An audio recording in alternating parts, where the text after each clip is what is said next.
In every crime, a story of a survivor, of someone left behind, of someone determined to solve a mystery.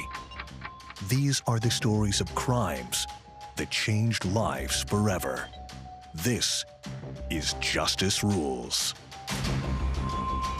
We begin tonight with a story that has haunted the small community of Shelby, North Carolina for nearly 20 years. In the middle of the night, a 9-year-old girl walked away from her home and vanished.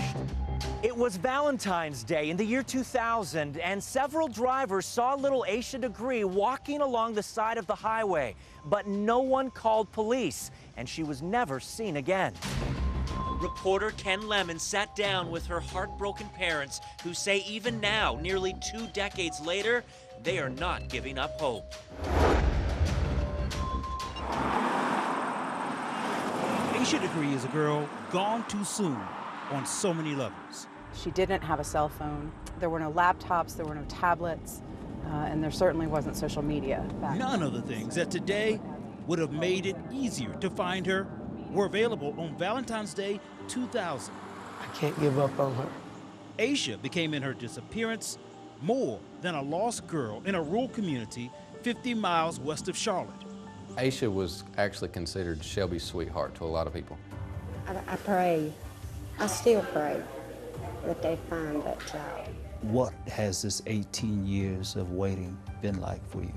It's worse than death, because at death you got closure. After all these years, Asha's parents, Aquila and Harold Degree, still believe she will be found alive. That's all we have. And until I have concrete evidence, nobody's gonna take my hope away. 2 days before she vanished, all eyes were on 9-year-old Asha at a school basketball game. We were 4th grade all-stars. Bethany Boggs was one of Asha's teammates. She's now 27. She said back then she and Asha felt invincible. We had a good record, and so to us, we were the best team there was. As good as they were, in this game, they were not the best. A tough loss for all of them, but apparently, especially so for Asha Degree. She was competitive and usually happy, but she was upset at the loss that day. It was very hard for us to accept that we had lost that big game that day. Detectives believe 2 nights later, Asha packed a book bag and simply left home. It was a rainy night. Investigators believe someone saw her walking on the road and took her. When her mother went to wake her up for school that morning, Asha didn't answer. And something said, open the door. She wasn't in bed. Then I went back in our bedroom, woke Harold up, told him Asha's not in his house. He's like, what are you talking about? A deputy arrived 10 minutes later, about 6:40 in the morning. The sheriff right behind him, and more. By 7:15, I think I had helicopters and every news truck from here to South Carolina. Asha Degree disappeared in the middle of the night.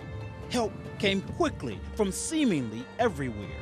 See, but they was on horseback, they was on 4-wheelers, they was on ATVs, they was in cars, walking. She said there were more than 500 searchers in the first 2 weeks, but the sheriff didn't let Aquila Degree leave the house. Go find my child. The Degrees didn't realize it at the time, but while searchers were combing areas just like this looking for Asha, investigators were wondering what role, if any, the parents played in her disappearance. Never had to deal with cops. Never had a reason to. So I was like, okay, y'all need to stop asking me questions. We need to get outside. She's not in here. Whatever you need. You want blood, lie detector test, whatever. We've done it all. And you guys were actually brought in at one time for a lie detector test? Mm-hmm. Well, actually, we asked for it. You did? We were the first one we took. We asked for it because we wanted it out the way.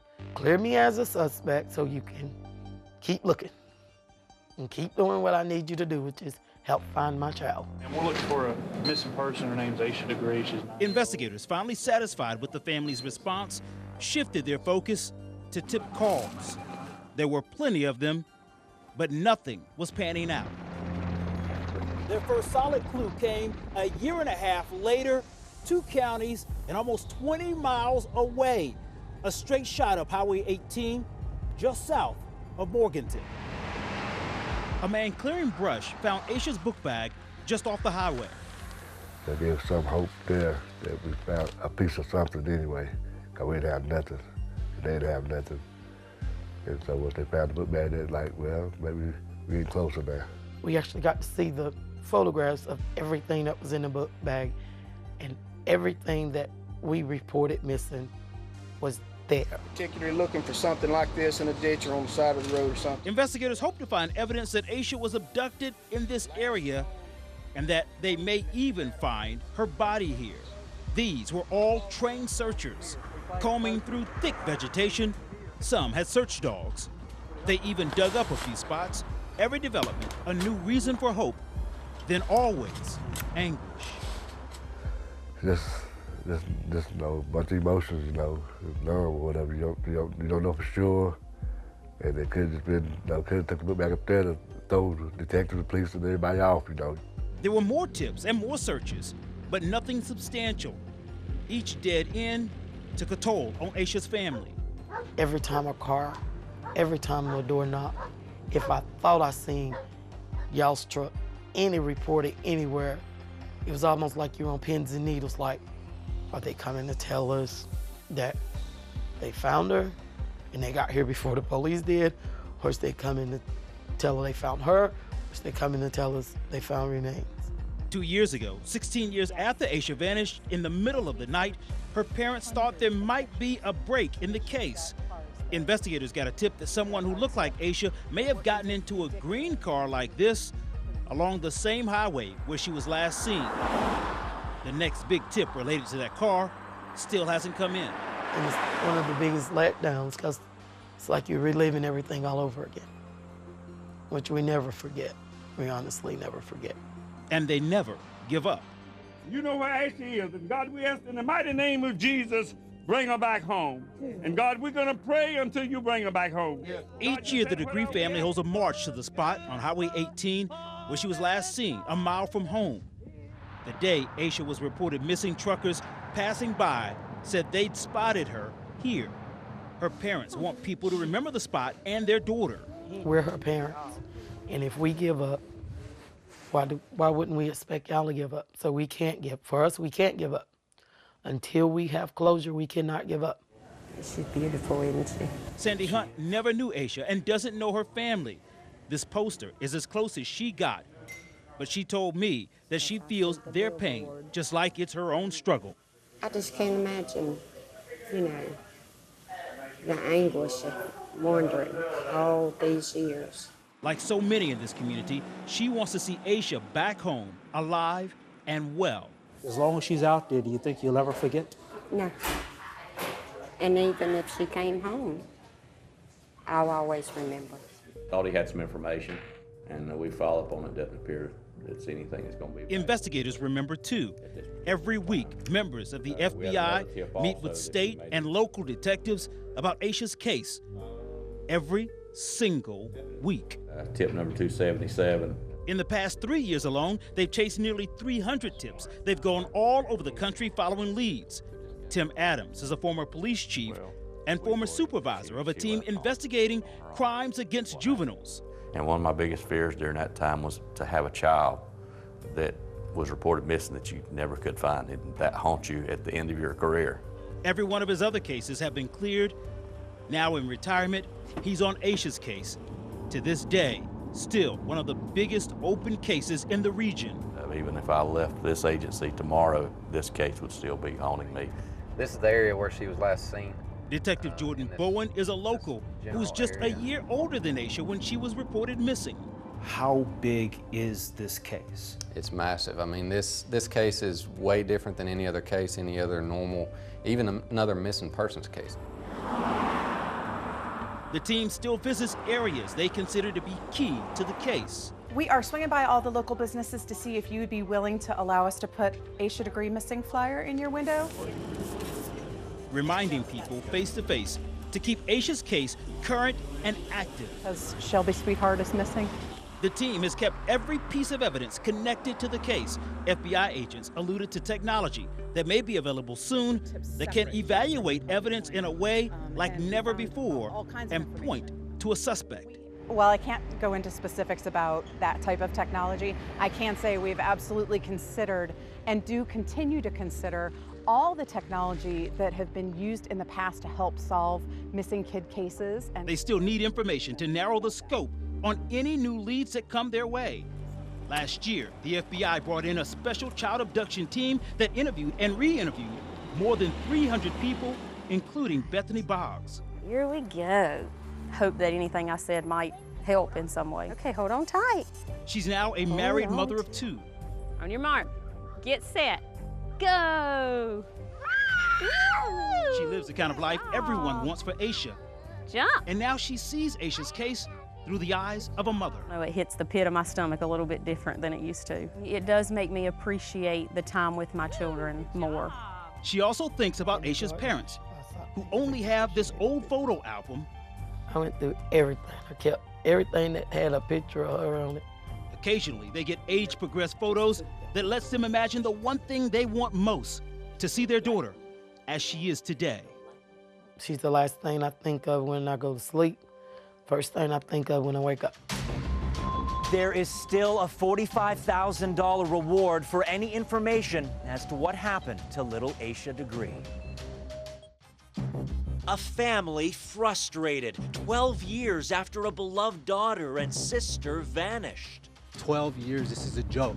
Why they're now suing the police department that's been searching for her for more than a decade. And a grandmother brutally attacked and killed in her own home. Her Bible still open on the kitchen table. All she did was talk about the Lord. Why her family believes she knew her killer.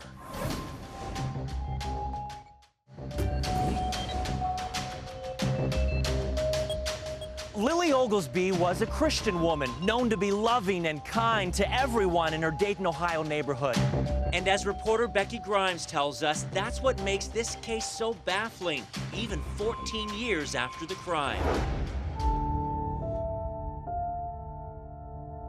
There is nothing in Lily Oglesby's life that explains why anyone would want her dead. But someone did. At age 69, this mother and grandmother was murdered. Learning about her death, I was like paralyzed. I couldn't move. It was devastating, heartbreaking, really. When they got to their mother's Dayton home that night, the home where they grew up on Genesee Avenue, it was a crime scene. There, they learned their mom died a violent death. It was very shocking. I couldn't figure out why anybody would do my mother like that. She didn't hurt anybody. She was loving. She would help anybody that she could. That's how everyone described Lily Oglesby. She was indeed a Christian woman. She was an evangelist. All she did was talk about the Lord. Lily and her husband Buford lived on Genesee for over 20 years. They raised a big family. There are 6 kids together and 2 sons by Lily's first marriage. She loved her kids. She loved every last one of her 8 kids. She loved them to death and treated none of us differently. We were just, inseparable to. And you were the only girl. I'm the only girl, 7 brothers, and I'm the only girl. She was a great mom. She never slept, it seemed. She always cooked dinner for us. She always made sure we took a bath and had clean clothes on. By 2004, the kids were all grown and gone. And with their dad's passing, Lily was living here in this house at age 69, alone for the first time. But her kids say she was cautious. She kept her doors locked. She's a very careful person. That's why Daryl believes his mom knew her killer. For sure. She's not going to open that door for anyone that she does not know. I'm kind of wondering if she could have made a mistake, or somebody could have tricked her. Oh, could you sign this paper? Could you look at this document? Or anything of that nature, and could have coerced her to open the door. The security door was shut but unlocked. The front door ajar when one of Lily's sons stopped by at 9 p.m. The TV was on, a Whitney Houston show. A Bible lay open on a table. Lily was on the floor of her bedroom, dead of multiple blunt force trauma. That was extremely hard. When Daryl got word he was in prison. To receive some news like that while you're away, I can't even describe to you how that felt. Helpless, says Alan, who was also incarcerated. It's knowing someone so close and so dear to you, to die in such a heinous and unthinkable manner. You want to know the details. But looking at the crime scene photos, that's really difficult. Cold case detective Patricia Tackett thinks it may be too painful for Lily's children to know everything. There's no forced entry. She's reopened the evidence file to learn about Lily's life. She just minded her own business, stayed in her own home, and then she had her own vehicle, but she would go out, but mostly just to do errands or go to church. She's sending DNA and fingerprints for new testing and talking to people. Some people, circumstances have changed, so would they be willing to talk when maybe they wouldn't? She's also talking with the children, hoping they remember something. That was their mom, and they have been a very close family since then. They would love to solve this case. They would love to get some additional information to help us solve this case. It's hard to go every day and you thinking about it. What happened? Who did this to our mother? Who would be a monster to do something like that? It would have to be a monster.